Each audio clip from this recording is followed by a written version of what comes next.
from, that Jesus is better, that the new covenant, the New Testament, the new temple, the new leader is better than what was. Okay, so just as an intro, I want to tell you a little bit of a story. Can you put me a little bit softer? Or at least, yeah, please. Just a little bit softer. Thank you so much. So you have to see the Old Testament. You have to see the stories in the Old Testament, the characters in the Old Testament pointing towards the New Testament. You have to see that in your mind's eye. So Moses represents Jesus as a savior. But Moses and Aaron together is the fullness of Jesus. One is the priest, the other one is the apostle. So Moses in himself is not apostle and priest. Jesus in himself is apostle and priest. Pharaoh represents Satan. Okay? Pharaoh represents the taskmaster of the earth that wants double stones with no hay. Who knows what that's who knows what that looks like? Double stones with no hay. You work and work when you can't produce anything. All right. Egypt represents the kingdom of darkness. The Jordan, or the Red Sea, the Red Sea represents a baptism into a new life. The desert is a place where we come into but out of slavery, but there is a voyage where slavery must come out of us. That's what happens in the desert. Slavery comes out of us. Then the Jordan represents another baptism, or the laying down of self that goes into the promised land. So Moses came and he led Israel out of Egypt. We all know that. So they were in Egypt in slavery for 400 years. 430 if you want to be technically. Just put it on there. And they crossed the Red Sea and they walked in the desert for 40 years. Okay, in the desert, there was a cloud by day and a fire pillar by night, and manna fell from heaven. I just want to see if there's any brain in you that knows when that stopped. Does anyone knows the day that stopped? It only stopped once they crossed the Jordan. So for the 40 years that they were there, God was faithful to do the same thing. Moses as the leader. Moses, however, in the desert had two partners, Joshua and Caleb. All right, so Joshua and Caleb. Joshua meaning he is a deliverer, and Caleb meaning the one that will possess the high grounds.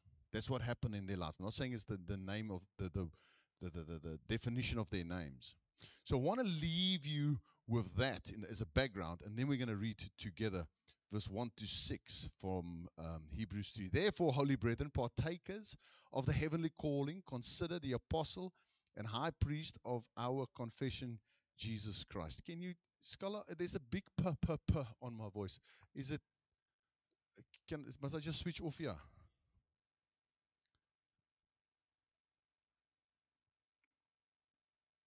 Hello. Is that better? Is that better for you guys? It's much better for me. Thank you, Jesus. We need to sort that out. All right. Therefore, holy brethren, partakers of the heavenly calling, consider the apostle and high priest of our confession, Christ Jesus, who was faithful to him who was appointed him, who was faithful to him who appointed him. And here comes the comparison between Jesus and Moses. As Moses also was faithful in all his house, for this one has been counted worthy of more glory than Moses, inasmuch as he who built the house has more honor than the house. For every house is built by someone, but he who built all things is God. And Moses indeed was faithful to all his house as a servant for a testimony of those things which would be spoken afterward. But Christ, as Son over his own house, whose house we are, if we hold fast the confidence and the rejoicing of the hope firm to the end. So when you read that, you think, where you lost? Who also can feel a bit lost? We just read that. Okay, you can feel a bit. So let me explain that to you in what the writer is trying to convey. He says, I want you to look at Moses and what Moses' life, and we spoke a little bit about that. But now I want you to look at Jesus. Moses was faithful over a temple, a tabernacle. He was faithful over that tabernacle. Moses drew up the plans that he got from God. They got material and they built that tabernacle. Moses, let me put it this way, God wasn't expressed in the Old Testament. God is expressed in the New Testament. We see it in Jesus. Okay? Jesus doesn't draw up the plans for a temple. He creates a temple. All right? So the tabernacle in the Old Testament is where God was supposed to be in. The temple that God is in today, God built himself. The tabernacle was built with materials. The temple is built by God, with the material of Jesus. Jesus is the stones that we are built with. So in the church today, so if in the tabernacle, you had these outside curtains, if you want to call that, with brass and with silver and with copper, and that was pinned down. And inside, when you walk into the temple, the tabernacle, sorry, you had a brass basin that functioned like a mirror. The idea of that is to look into the mirror, look what's wrong in you, confess that, wash your hands before you go to the altar. There you have the altar where you have to bring the sacrifice. Slaughter a lamb, slaughter a calf. We no longer have to do that. Then from there you could go to the holiest area. It was a two-part tent. The first part had in the menorah, which is a candle holder with 7 candles representing the 7 spirits of God, and a loaf of bread. Okay? More maybe, I don't know, they had bread in there, showbread. It's called the showbread. The only guy that ever went in here to eat the showbread was David. The priest went mal. The priest went mal. The religious spirit went crazy when we go and eat of Jesus, because Jesus is the bread of life.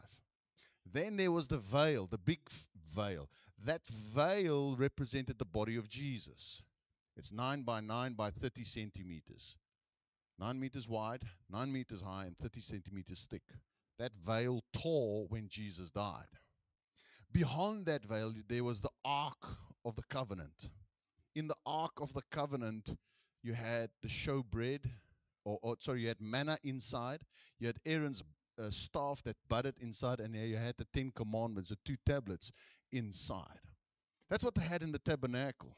The church today has the following. We've got God. We have got the Lord. We've got the Son of God. We've got God-appointed heir.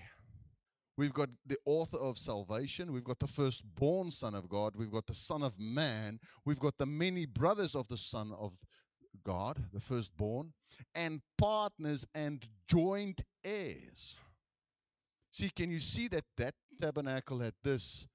The temple, us come together, we become the church. And the idea behind church is to be a glorious expression of God. That's the idea. You see, the writer wants to promote the individual and the church so much in the book of Hebrews. Was he saying they had the congregation in the Old Testament? They had the law in the Old Testament. They had all these rituals in the Old Testament. But in the New Covenant, the New Testament, the word testament and covenant is interchangeable. Okay? We have got God expressed. Together we become the church. Together we are the building blocks of that church. Together we ought to be an expression, a glorious expression. So it's not just, what are you doing on Sunday? Well, I'm going to church. It's easy when I have a low think of church to roll over and sleep further. It's easy if I've got a legal thinking regarding church, or a religious thought regarding church, or church is boring. Who grew up like that? You can show your hands. Who grew up like that? Yeah, church is boring. You didn't grow up like that, Peter. Just backhand him there, as jou pa gaan jou skil vanaand. The church is boring. Oh my word, I resign. Yes, Peter, that's an insult, man. All right. So, just as Joshua and Caleb were partners of Moses, and this is the title of the message, we are not only partakers of Christ, but we are his partners. Now, if we are partners, then there must be an organization. Do you agree with me? There must be a entity that we partners in, and in that entity there must be some main objective to achieve. So if you and I go into business together as partners, what is the main objective? Make money. If you and I go into a partnership, or we open a CC or whatever, the main objective is to make money. And then we're going to decide, how are we going to make money? You know, some people are going to put on a balaclava and take a baseball bat, and they're going to extort money. But they're making money. Other people are going to sell a product and they're going to make money. Other people are going to sell a service and they're going to make money. The kingdom of God, or we are Jesus' partners. The promised land is not when we die, because Caleb and Joshua went into the promised land. They crossed the Jordan. They left some of themselves in that river, Jordan. Remember, they had to carry stones and put the stones in the river, and then they had to pick up new stones and carry it out. So it represents laying down of self and picking up Christ. And then they went and packed it there, and the Jordan obviously covered the self. So when we go into partnership with Christ, when we get saved, when we become the church, we have got a goal. And the goal is to accomplish God's plan. It's to accomplish God's plan. That's the goal. Can you see there's a big laying down of self when we come together in church? That is not to accomplish what I want to accomplish, or what you want to accomplish, or to push an agenda because I want to be that. I want to be this, or I want to be that in church. You see, if it's about that, the motive is wrong. If it's about a position, the motive is wrong. Well, I'm going to church. So we had a new members class. For those of you who haven't done the new members class, it's coming up again in 6 weeks' time. And in that, we lay out a little bit of how we see church regarding commitment levels. So the first level of commitment is coming to church. That's not a difficult thing. So if you've got a low think of church, you're going to have a low think of coming to church. That means you've got a very low level of commitment. All right? Because you don't understand what church is supposed to be. Church is not supposed to be us sitting in the church. This is actually celebration, instruction, let's go. This is what Sunday morning is about. Okay? And then we want to serve it, because the Bible talks about service. So we want to start serving somewhere in church. We want to start service somewhere. Maybe, I don't know, you can greet somebody, you can start being involved with children's church. We want, Maybe you got a garden service. You feel like, well, I'm going to do the garden service. Maybe you can. Where's Leslie? Leslie is such a good example. Can I use an example? She goes all shy now. Okay. But Leslie bakes proper. Hello? If you can see the faces in front here, they're like, mama. Leslie bakes proper. No one asked her to bake. She wanted to serve. So you serve for a season, you become a servant. You become a servant, you can become part of, you can start ministering. If you minister for a season, you become a minister. And if you've ministered for a season, you can then say, listen, I'm part of the core decision making of where this expression and how this expression wants to be glorious. Okay? And while we discussing this, a lady was here with a new members class, and she said to me, but that's going to take a while. I said, yes, it's going to take a while. Well, I'm not interested. Got up and left. Why? The motive was to be in leadership. That's the worst place to aim at. It is such a, that there's a heavy burden on leadership. You know that. The Bible says leadership will be judged harsher. The Bible teacher, the pastor, will be worse off. You ask Brad, his first month or two, he's like, I did not expect that. There's suddenly a pressure. Okay, so there's a whole different pressure when you are now supposed to be walking with Moses. Okay, but as a church, Jesus has already made, listen, you need to get this, otherwise we're thinking religious. Jesus has already made a path into peace.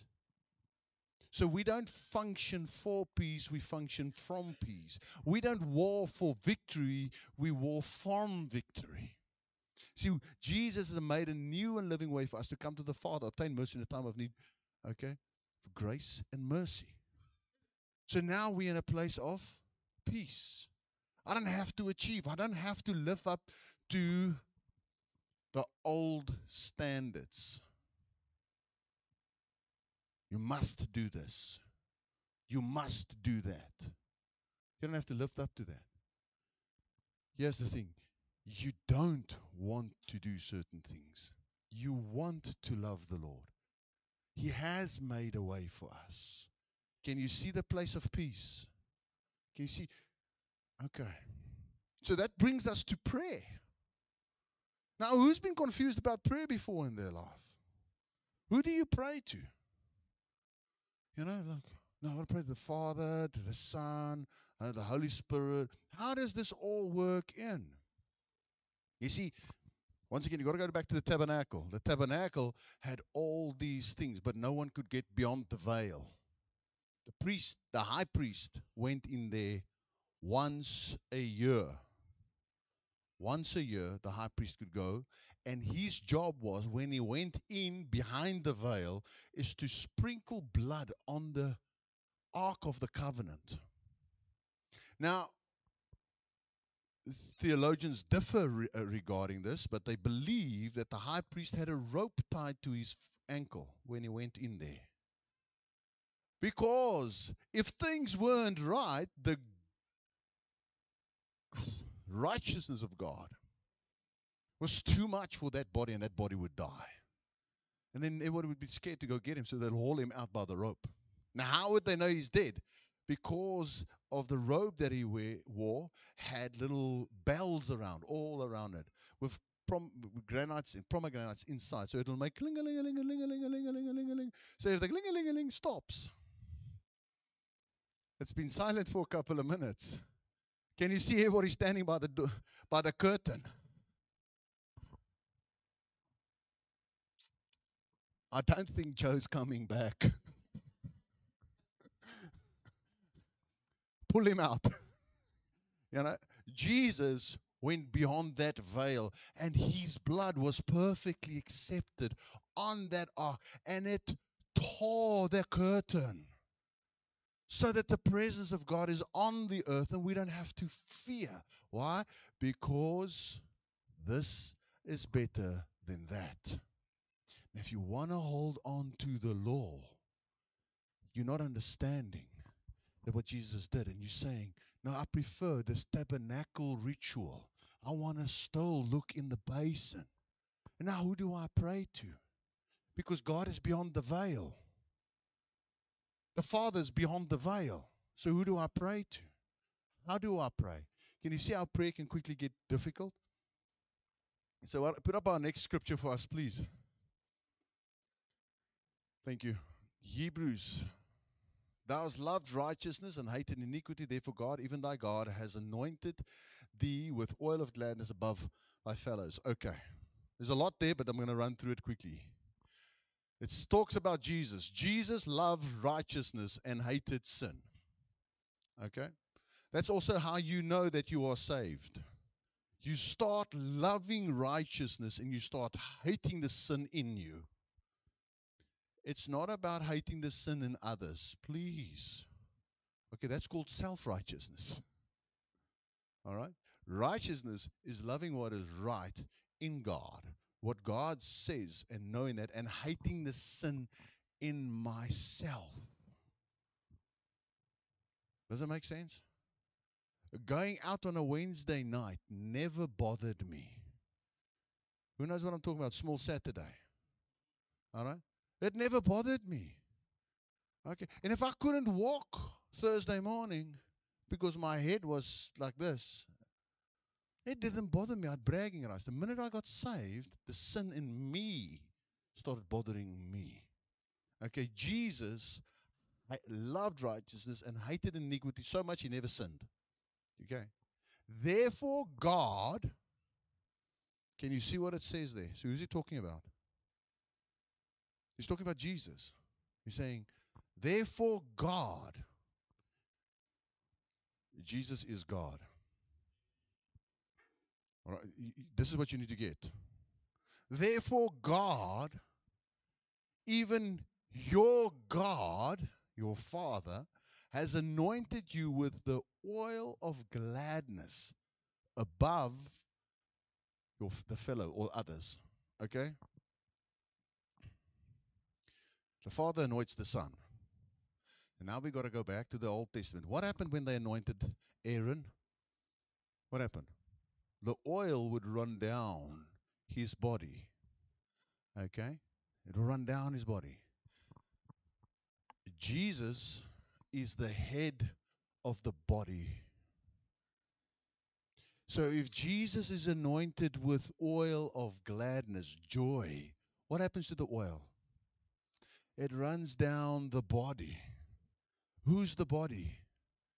You and I. It's time to get some fun.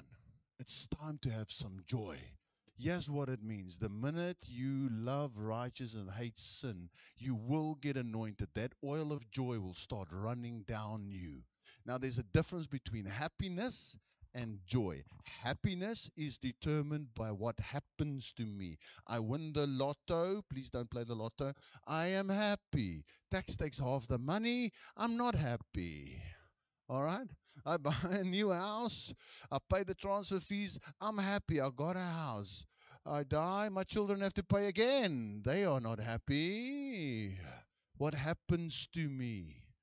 Joy is established where I'm seated, what I'm anointed with. I'm anointed with the oil of gladness, oil of joy. I'm happy. I've got joy in my heart because my name is written in the book of life. I have got an eternal hope. I'm not going to hell. I'm going to heaven. And you need to ask yourself that question. If you had to die now, would you go to heaven or would you go to hell? It's serious. But if you are saved, can you understand how happy you can be? If you know that you know that you know that you are saved, because the Bible says you can be sure of your salvation. See, God is not fickle. He's not going to wake up one morning and say, oh, well, I don't like Chris anymore. Oh, he's going to look up, Brad. Brad was so good. He did all the right things. He must come to heaven. No. That's all Old Testament. That's all this. Oh, no. And we're leading there. We're going to do a short little series within Hebrews on the Sabbath. And we're going to advertise that a little bit. Okay. In 2-3 weeks' time, we're starting with that. On the Sabbath. Oh, Brad kept the Sabbath. He's going to heaven. Uh-uh. That's there. We don't live there anymore. We are here. It works different. Okay, so the oil of gladness comes down. So, can you see that as Aaron was anointed, the oil would run down onto his body? Jesus is anointed, the oil runs down on the body. So you can look to somebody next to you, please. Just look to somebody next to you. Tell them, you are anointed. Fantastic. Good stuff. Let's go to the next scripture quickly. Psalm 133, verse 2. Just like the precious ointment upon the head of ran down the beard, even Aaron's beard, that went down to the skirts of his garment. There's the scripture, Psalm 133, verse 2. Next one. Isaiah 9:6. Now, listen carefully now. Ne? You must listen to our previous president. Listen carefully now. Ne? For unto us a child is born. Okay? So who's it talking about? You all agree, Jesus. Okay. Unto us a son is given. Who is it talking about? Jesus. Okay, this is Old Testament. Can you see that? Okay. And the government shall be upon his shoulder. That means he will carry authority. Okay. And his name, whose name? Shall be called Wonderful Counselor. Who's the Wonderful Counselor? Jesus. The Mighty God. Who is that? Jesus. Okay? The Everlasting Father. Who is that? Jesus. The Prince of Peace. Who is that? Jesus. Can you now see how this changes? Oh, what's beyond the veil? Who do I pray to? What must I say? It does not matter. Don't get the knickers in a twist. Okay? A religious spirit will tell you you have to pray to the Father through Jesus by the Holy Spirit. The religious spirit will always hold up doctrine. Now, there's nothing wrong doing that. Get what I'm saying? Nothing wrong doing that. But if I hold it up as a recipe, I've now become religious. I've become doctrinal. Okay? Because doctrine unpacks it. But what is our experience? Because sometimes you say Jesus, then you, and if I get confused, maybe I'm thinking God is three and not one. There he's unpacking it. Let's go to the next scripture. Look at this next scripture. As in 2 Corinthians 3:17. Now, the Lord is that Spirit. And where the Spirit of the Lord is, there is freedom. Who is the Lord? Jesus. Romans 10. Please put up Romans 10 for us quickly. Romans 10, verse 9. I want you to get this. I didn't give it to them. It's coming to me now. 1, 2, 3, and. Can we all try that together? This is putting pressure on Zander. Zander, no pressure. Go, go, go, go, go, go.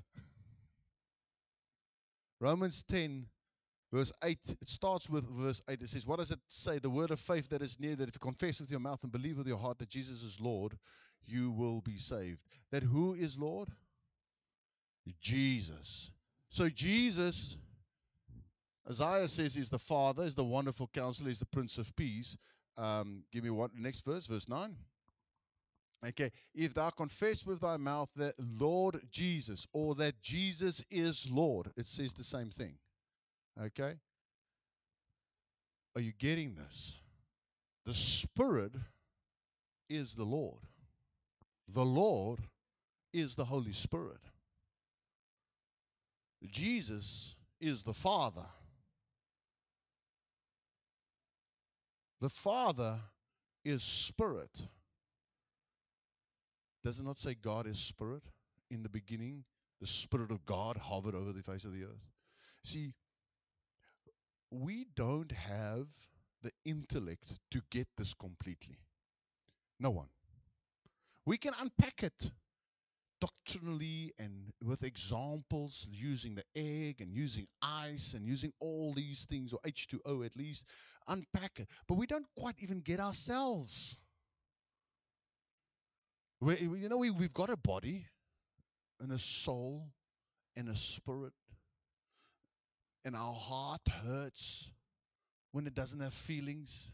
Did you know that your heart doesn't have sensory nervous system? The nervous system is plugged into the skin, yet my heart hurts when it gets broken, but I don't know where that sits. And when I fall in love, I've got butterflies in my stomach.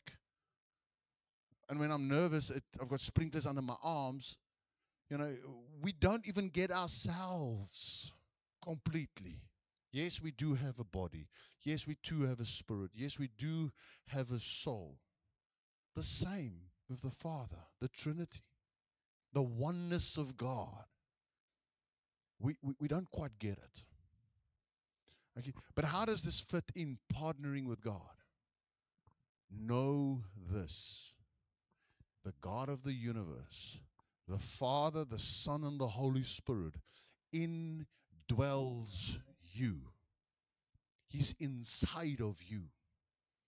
His anointing is running down onto you. You are anointed to accomplish God's mission, to be a glorious expression of God, to lead people into the promised land. Together, the gate of heaven is anointed with it. Together, that oil flows down. Together, when you wake up in the morning, you represent the organization of God, the kingdom of God. Together, we can go and make changes. We can differ.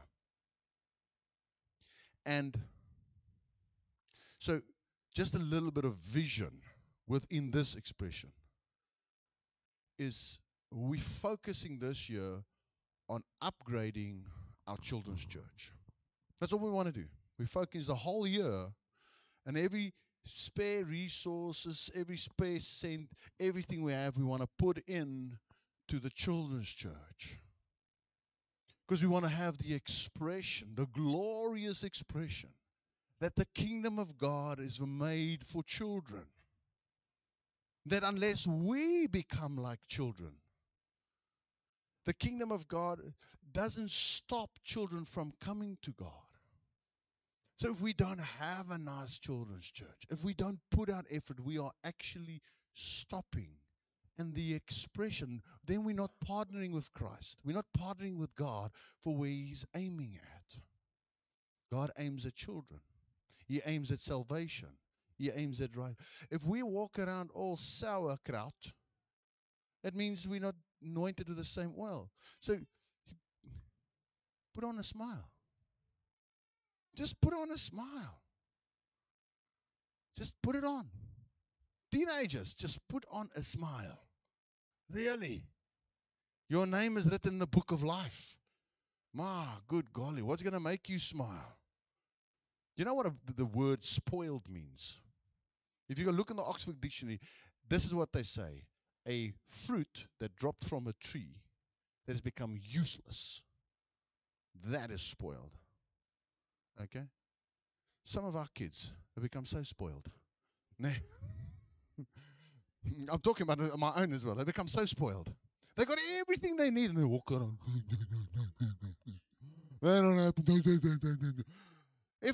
If your name written in the book of life is not going to make you happy, nothing's going to make you happy. All right? Nothing. It excites us. So we're going to take up an offering now. Please will you take into your hand that which you want to give the Lord. And just as I said, we're aiming at making this a glorious expression, not just physically, but spiritually as well. Yeah, come up. Thanks, bro. Not just physically, but spiritually as well. But it does mean that there's a spiritual thing that we need to do, and that is pray, make up in our minds that children are important, and also physically say, listen, we're going to put our resources towards that. We're going to put our resources towards it. Let's pray. Father, we thank you so much for your word this morning. Thank you that we know that you are better than Moses, that today is better than then. We will cross over, Lord. That grace is better than law. Obedience is better than sacrifice. And that you, Lord, are an expressed God. And that oil runs down on us. We're part of that expression. As a church together, the gate of heaven, we represent your kingdom. We are partners with you. Lord, and we partner this morning. Thank you, Father, that you provide, that you bless. Lord, and as we give this morning, that you bring increase. In Jesus' name. Amen. You can take up the offering. I want to tell you a story. Just so while they're taking up the offering. So last night, 12 o'clock, my youngest son wakes up. He's got an earache, but he does it the wrong way. Do you know that you can come tell your dad the wrong way that you got an earache? He walks into my bedroom like this. So I'm like, wake up, and I think there's a criminal in my bedroom. So my adrenaline goes up. It's like, this is 12 o'clock. It just goes up. I'm like, boof. I'm ready to get up, and then I see his silhouette. I say, wat maak jy? You know, there's a bit of aggression there. So now my ears aching. So I tell his mother, you look after him. I got to wake up at 4 o'clock. But the men would know what I'm saying now. Once that adrenaline is injected into your veins, you don't fall asleep easily again. Hey, you don't. So I fell asleep 5:30 until 6 o'clock. And in that half an hour, I had the following dream. I want to tell you about